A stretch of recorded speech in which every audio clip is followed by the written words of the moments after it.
Hi, Karthikeya. Thank you so much for taking our time. It's been great interacting with you over the last couple of weeks, and I thought it'd be great to have you talk over some of the things that we wanted to learn about the fitness industry in general. Would be great if we would just kick it off with a short introduction, and then we delve deeper into some of the specific things that we want to understand. Thank you. Thank you, Rahul. So, I have been in the fitness industry from the past 7 years. I started training in 2017. Actually, I did my course back then.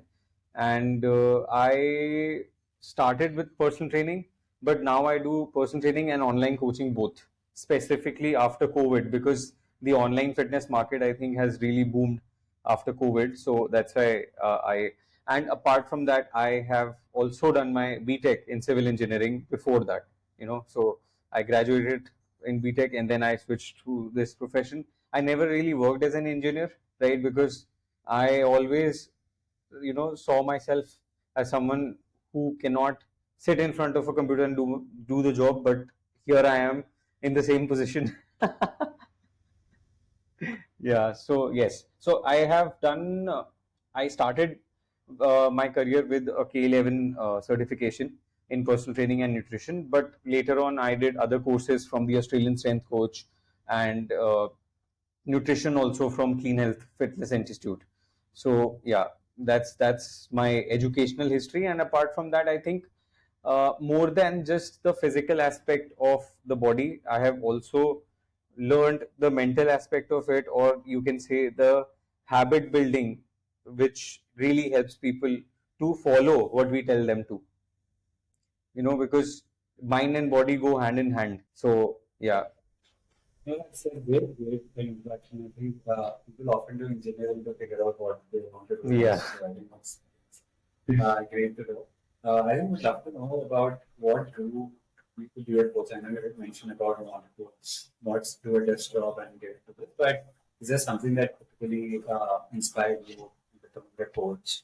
So I think I had been working out for almost 6-7 years before I became a coach, right? So I was a very skinny kid, and I think most of the people who become coaches are either people who have transformed themselves or they are people from a sports background, and when they transform themselves, they want to help other people get there, right? Achieve their fitness goals from their experience and education, right? So my story was also similar, but if I actually talk about it, I think being a fitness coach versus just having passion for working out are two very different things, because when you have a passion to work out, you get to show up, but to make some other person show up, it requires another set of skills, right? So, and also you can say that performing an exercise, self learning versus teaching someone else, are also two very separate skills, right? So that I did not know before I became a coach,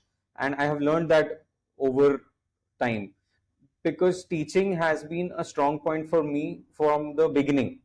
Because before I started my course as a, to pursue personal training, I was also taking tuitions and teaching at an NGO. I was teaching maths and science back then, right? So teaching has been a part of my journey from a very long time. Now, instead of teaching maths and science, I have started to teach body mechanics and nutrition science. That's a great transition. And, I think particularly in the industry where there's just so much of information out there. Would love to understand what you think are some of the common misconceptions people have typically about strength training or conditioning. So yes, you're right that there is vast information on the internet, right?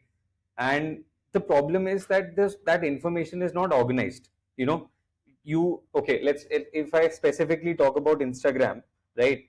What happens is that you are swiping through reels and you find out something, let's say about a particular exercise that you're struggling with, right? Now it's just a matter of chance that you came across that reel, right? And you were struggling with the same exercise, but it is not organized. Like, let's say that you're trying to improve your squat, right? You come across a reel which is telling you how to improve your squat, right? But you would be lacking elsewhere also, Now, to be able to find that video, you would have to go somewhere else to, learn about that exercise. When it comes to offline learning, or when it comes to learning one-on-one from another person, it becomes more organized because the person that you're learning from knows your body now. He or she observes your body, and he or she is able to teach you in a systematic manner, rather than you just coming across random information on the internet and trying to learn from that. I'm not saying there is anything wrong with that, because I have also learned like that. People who learn by themselves learn like that, right? But down the line, you realize that whatever you were doing back then, it could have been more optimized. It could have been, faster in terms of results also. Like, you would not have to go on a specific path, then come back, then choose another path. It just becomes more linear when someone else guides you who is a professional, right? So, and even on reels, it's very generic. The information is very generic, right? Like, for example, I also create reels, right? And those reels are instantaneous ki acha aaj ye idea aa gaya hai, so let's make a reel on this, right? You see the whiteboard here, like, so I keep writing whatever comes to my mind about sharing something informative, but those reels are not connected one after the other, and it can't be. You could start a series, right? But people get bored seeing the same thing again and again. And most of the people who come on the internet are there for entertainment. They're not there to learn. Okay, most of the reels that get higher views are the ones, those are entertaining or controversial, right? So the information is vast, but I always highly suggest that you hire a professional so that you get linear guidance, and you have to be open to learning, right? It can't be that you hire a person and then you leave everything to them, right? Now I've hired you, you are the one who's going to make me transform. I'm just going to sit here. The curiosity mindset needs to be there, the learning mindset needs to be there, because no one has a coach or a personal trainer for their lifetime, right? If you are taking personal training or coaching for say 3 to 6 months, right, those 3 to 6 months you should be learning about exercise science so that you're able to apply that later, right? The focus should be on becoming more and more independent. Yeah. Actually, it makes a lot of sense to always have a coach with you. Practically, I benefited a lot by having a coach. It's not just the form correction or just motivating you to do anything. I think it's just the habit building and the consistency and knowing what works best for you. I think that kind of knowledge is really incredible. Yes, and I think uh, different types of workout can work at different times in life, depending on your time availability, your sleep, your nutrition. All of these factors can really affect the choice of your workout. Yeah, definitely. I think on that note, given that you've been jumping into this online coaching as well, and we've been collaborating on the platform and Spurfit for a couple of years, would love to understand how is your experience been, and in particular, like to give us some feedback.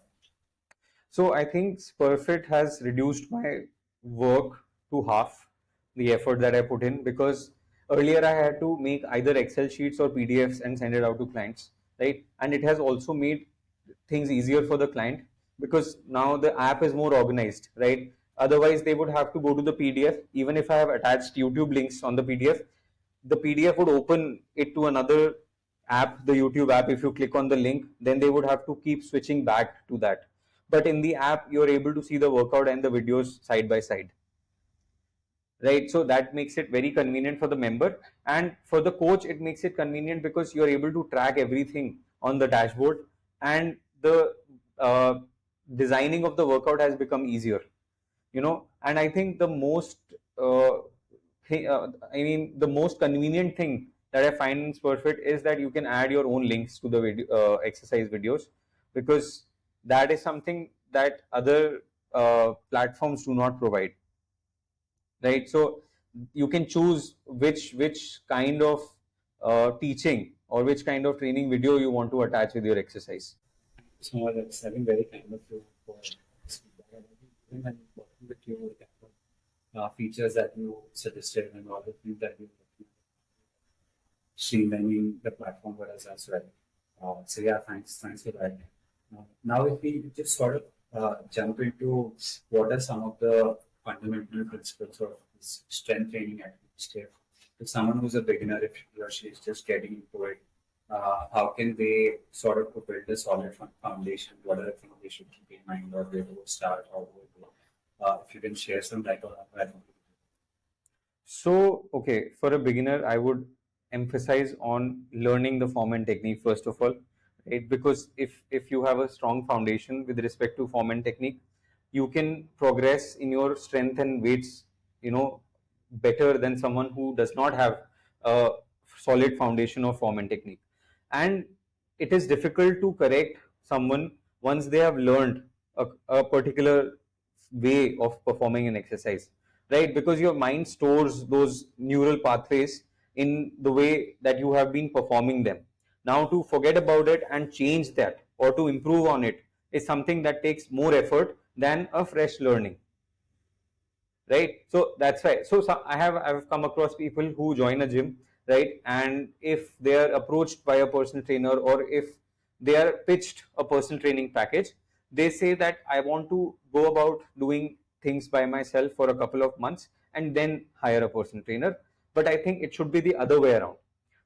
When you join a gym, you should be hiring a personal trainer or a coach to learn in the beginning and then go ahead on your own, right? But at the same time, I want to mention that not all trainers or coaches are the same, right? Because not all of them are there to teach you. It is your responsibility to ask questions and get curious about learning the exercise. I have seen so many times that people just join the gym and use treadmills there because they feel intimidated by the weights area, or they are not aware on how to use the machines, right? So learning about strength training is something that you should definitely do, specifically with respect to form and technique.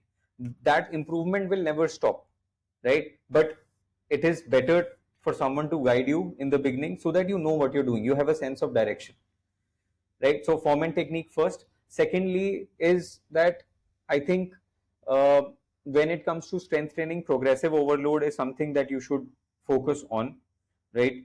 But progressive overload can only come with correct nutrition and sleep. If the rest is not adequate or your nutrition is poor, then progressive overload will do you more harm than good, right? So what I mean is that either you increase the number of sets, reps, or weight that you're performing for a particular exercise to give your body new stimulus. Now that can be weekly or fortnightly or monthly, right? Depending on your workout level. Okay, and in the beginning, the body is very fresh, right? So every new stimulus, the body responds to very well. And with time, as you get more and more advanced, right, the same stimulus will give you less and less effect. That's when you need to tweak your form, your weights. You need to periodize your workouts effectively, and that can only come from a scientific background, which is of a coach or a trainer. Well, no, I think it makes a lot of sense to have a coach, even for beginners and who's just starting out. But how long do you think someone should have a coach, and like you said, it can't be a lifetime investment? And also, what do you think only beginners will benefit from it, or even someone who's right into their fitness journey, let's say an intermediate or an advanced, they will benefit from it? What are your thoughts on that? Okay, so see, when a beginner hires a coach, now that how much time he will take to learn depends. Okay, now that depends on the learning capacity of the person, how much time he spends at the gym, right? Secondly, it also depends on the finances, because personal training services are not cheap, right? Now, let's say that you invest in personal training in the first month, right? Then you want to take a break from personal training, but you want to practice what you have learned in a month.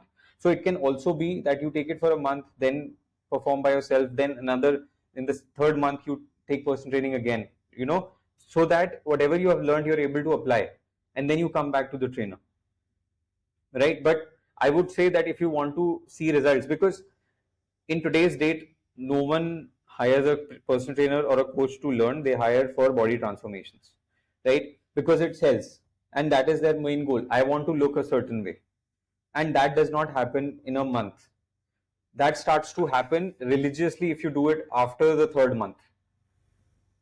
It takes at least 3 months to see some significant change with consistency, right? So I would say that at least 3 months a beginner should take, first 3 months, to learn and to follow consistently what they have learned, right? After that, it is their call how ready they feel, right? And how much they think, how confident they feel about doing it by themselves.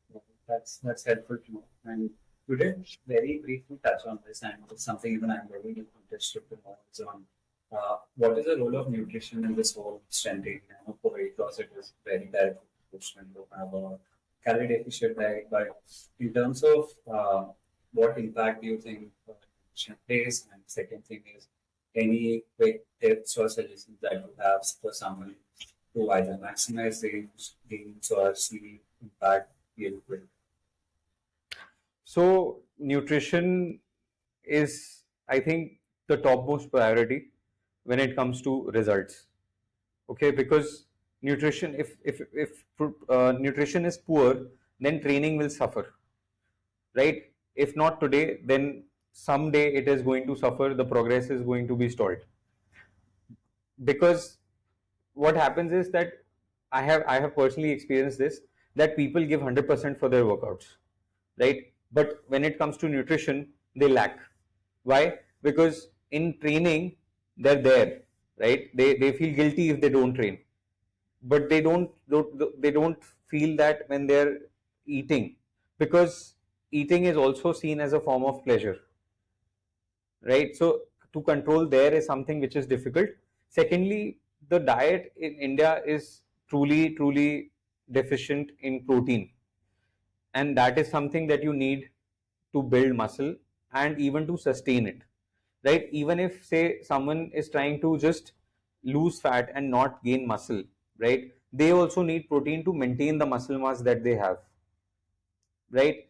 And if you look at the Indian diet, you would see dal, chawal, roti, sabzi in a regular plate, right? And no source of protein, also because Indians are predominantly vegetarians, right? So the sources of protein again are limited. I'm talking about complete sources of protein. I know that dal mein mana jata hai protein hai, but it's a second class source of protein, right? So the repair that it can do is very different from what a first class source of or an animal source of protein can do, right? So yes, so again, the energy that comes from good nutrition will matter, right? Your intensity will be dependent on your nutrition and recovery, right? So people focus more on the workouts because that is the action that they take in their head to achieve their goals. They would not miss a day of workout, but they would miss a meal of protein, right? Second is sleep.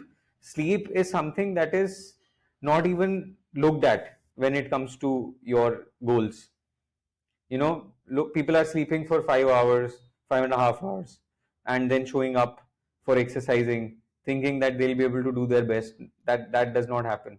The most amount of recovery that happens is in your sleep. The most amount of fat that you're going to burn, the most amount of muscle that you're going to build is when you're sleeping. But sleeping is looked at as something a lazy person does. you know People are shamed for sleeping more, um, and that is what causes people to sleep late. The culture of overworking or hard working is so popularized that resting is frowned upon. But rest is just as important, and not just from a physical perspective, but also from a mental or a cognitive perspective. If you sleep well, your brain functions better, right? And brain is something that controls your body, right? So your sympathetic and parasympathetic nervous system, they both function better on a good night's sleep, right? And given today's stressful situations, people are not able to get good sleep. They keep waking up in the middle of the night, and again, I'm not just talking about the duration of the sleep, but also the quality of sleep matters. Right? So good nutrition, good sleep, non-negotiable for good results. Got it. I mean, of course, sleep is something people take it very, very lightly. And also, you did mention a couple of interesting points on the primary class of protein sources and the secondary, which can do better repair and impact. So, I have two questions which I'd love to get your views on is what are those different classes of proteins, and in this case, some examples on sources that you would recommend people to add into their diet. And second thing on, I mean, obviously how we optimize for the quality of sleep. Quantity you can just keep nagging the bed, but there's just so much of noise around, and even just staring at the screen, as I was reading that the blue light typically inhibits your ability to sleep faster. So how can someone optimize for the quality of sleep? Okay, so I'll first address the nutrition part. Okay. So when I talk about first class sources of protein, I mean anything that comes from animal or dairy, right? And by first class sources of protein, I mean proteins which have the essential amino acids, all essential amino acids.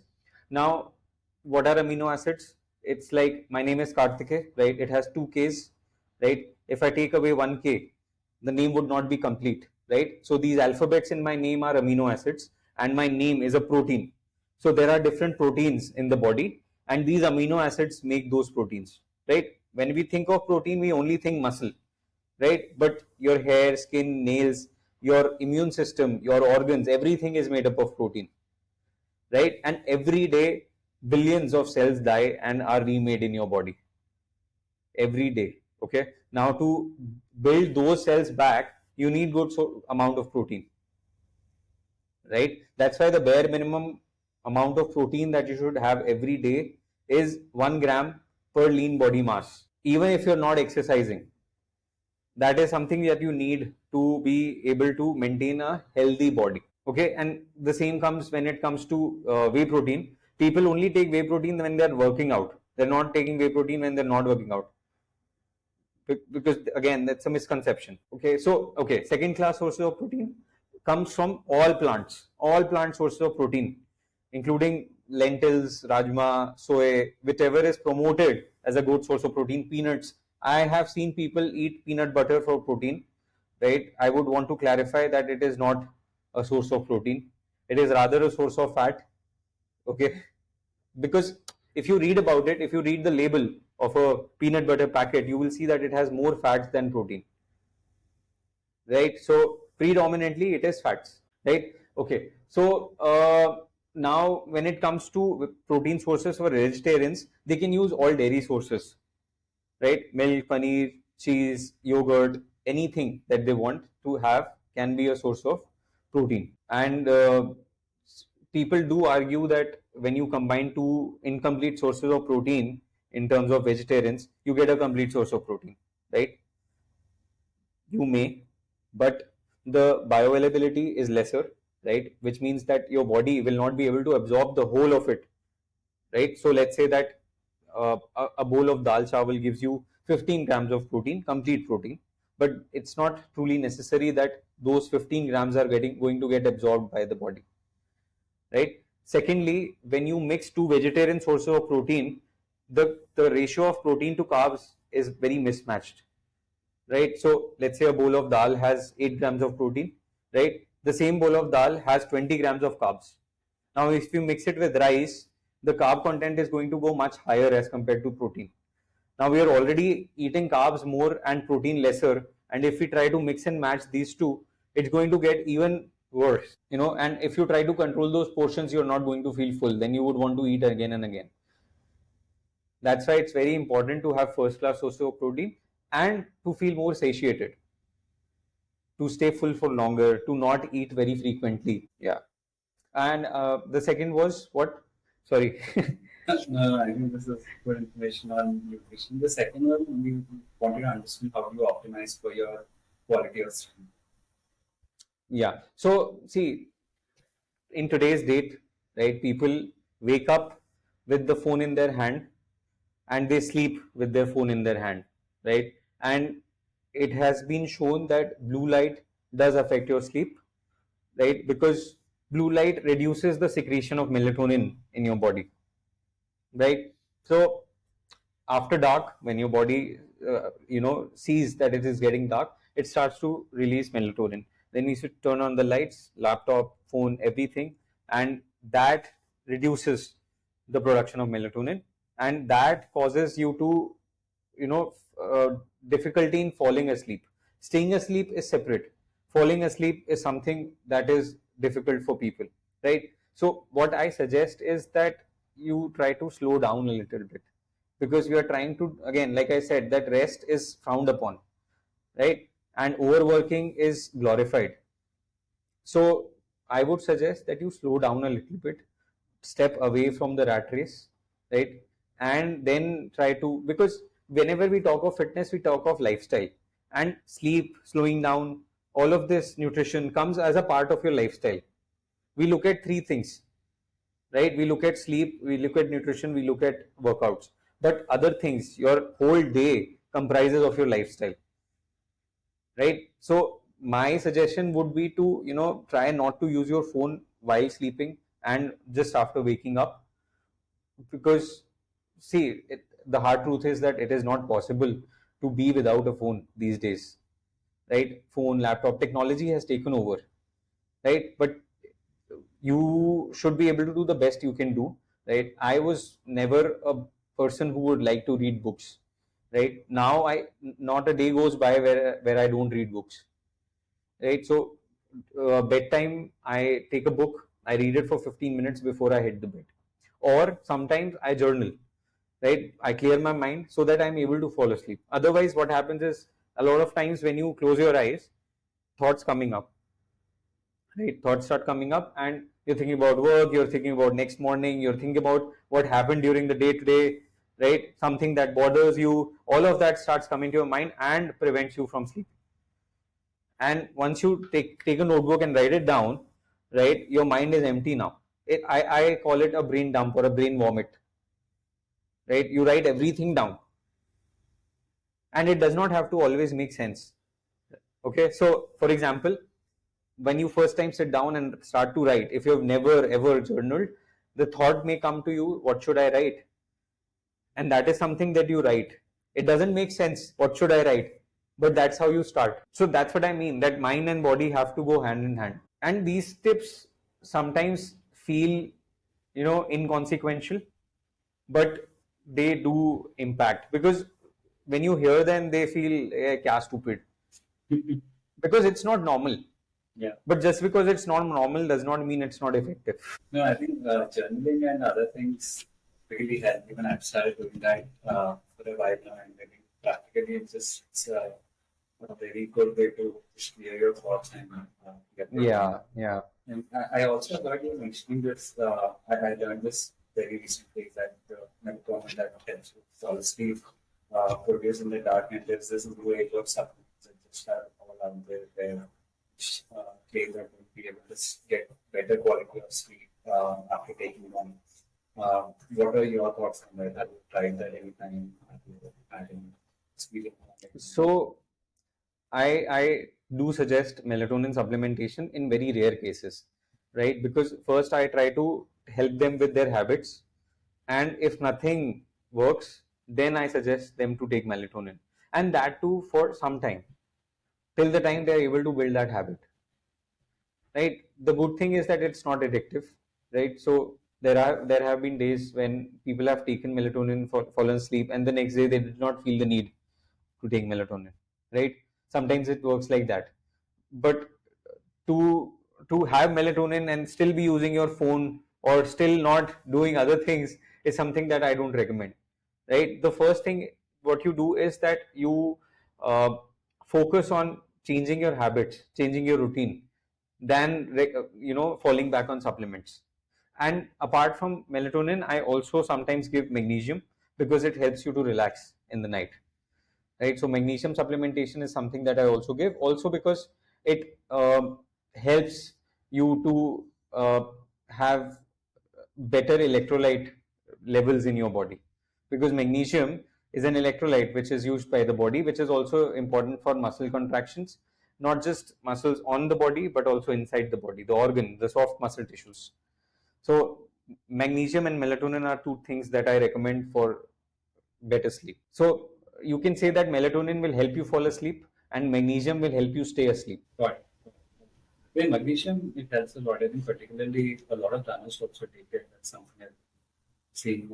I think it helps you recover really well after a long, intense run. Stay next day. It's back to normal. But thanks for the insights, Karthikeya. I think we've just went through majority of the things that I just wanted to learn from today. To hear your thoughts and feedback. Any closing thoughts you have before we wrap this up? I think what I've learned over time is that no one can help you if you don't want to help yourself. And that is not just with respect to fitness, that is with any area of your life. So when I started training people, I used to go over and beyond my means to help them. But I realized that they are not willing to help themselves, right? You could provide them with top-notch information, top-notch supplements, training, machines, gyms, environment, anything. But the best transformations that come from within. No one on the outside can, get you transformed. They can guide you. Someone outside of you will always be your guide, right? That's why I recently asked a question on Instagram that when a client gets results, right, do you give the credit to the client or the coach? And when a client does not get results, do you give the responsibility to the client or the coach, right? Because I have seen coaches post results of their members for marketing, right? And I truly believe that that's the members, mostly 90% the members hard work, right? And 10%, because if you see, most of the coaches hand out the same information. How they hand it out is different, but most of the coaches hand out the same information, right? Those who follow it, right, get results, and those who don't get results, right? And just because your friend or your relative's transformation happened with a certain coach does not mean that yours can happen there too. You can always try, but don't stop looking for that person who you can look up to and who can help you transform.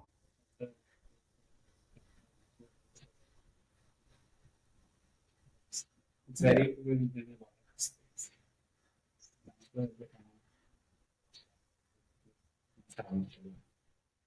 Thank you for having me, Rahul. It was great seeing you, and also thank you for developing